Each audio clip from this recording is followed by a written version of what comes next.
Chapter 23. And Paul, earnestly beholding the council, said, Men and brethren, I have lived in all good conscience before God until this day. And the high priest Ananias commanded them that stood by him to smite him on the mouth. Then said Paul unto him, God shall smite thee, thou whited wall, for sittest thou to judge me after the law, and commandest me to be smitten contrary to the law? And they that stood by said, Revilest thou God's high priest?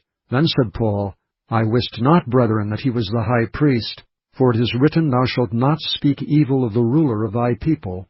But when Paul perceived that the one part were Sadducees and the other Pharisees, he cried out in the council, Men and brethren, I am a Pharisee, the son of a Pharisee. Of the hope and resurrection of the dead I am called in question. And when he had so said, there arose a dissension between the Pharisees and the Sadducees, and the multitude was divided. For the Sadducees say that there is no resurrection, neither angel nor spirit, but the Pharisees confess both. And there arose a great cry, and the scribes that were of the Pharisees' part arose and strove, saying, We find no evil in this man, but if a spirit or an angel has spoken to him, let us not fight against God. And when there arose a great dissension, the chief captain, fearing lest Paul should have been pulled in pieces of them, commanded the soldiers to go down and to take him by force from among them, and to bring him into the castle. And the night following, the Lord stood by him, and said, Be of good cheer, Paul, for as thou hast testified of me in Jerusalem, so must thou bear witness also at Rome. And when it was day, certain of the Jews banded together, and bound themselves under a curse, saying that they would neither eat nor drink till they had killed Paul. And they were more than 40 which had made this conspiracy. And they came to the chief priests and elders, and said, We have bound ourselves under a great curse, that we will eat nothing until we have slain Paul.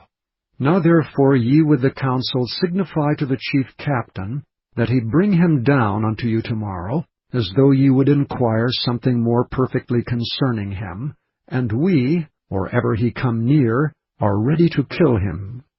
And when Paul's sister's son heard of their lying in wait, he went and entered into the castle and told Paul. Then Paul called one of the centurions unto him, and said, Bring this young man unto the chief captain, for he hath a certain thing to tell him. So he took him, and brought him to the chief captain, and said, Paul the prisoner called me unto him, and prayed me to bring this young man unto thee, who hath something to say unto thee.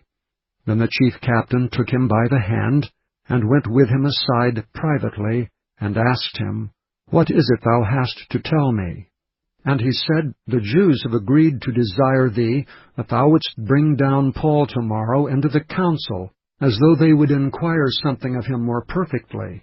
But do not thou yield unto them, for there lie in wait for him of them more than 40 men, which have bound themselves with an oath, that they will neither eat nor drink till they have killed him, and now are they ready, looking for a promise from thee. So the chief captain then let the young man depart, and charged him, See thou tell no man that thou hast showed these things to me. And he called unto him 2 centurions, saying, Make ready 200 soldiers to go to Caesarea, and horsemen 70, and spearmen 200, at the 3rd hour of the night.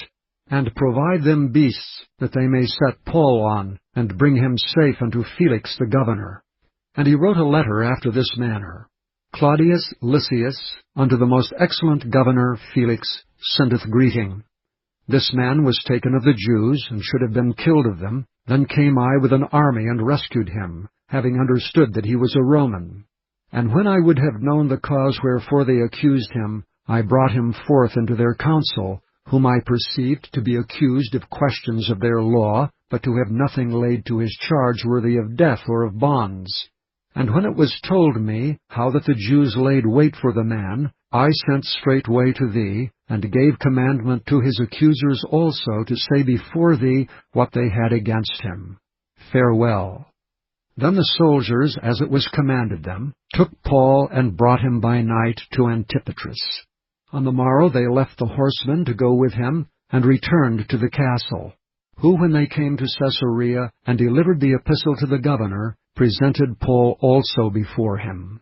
And when the governor had read the letter, he asked of what province he was. And when he understood that he was of Cilicia, "I will hear thee," said he, "when thine accusers are also come."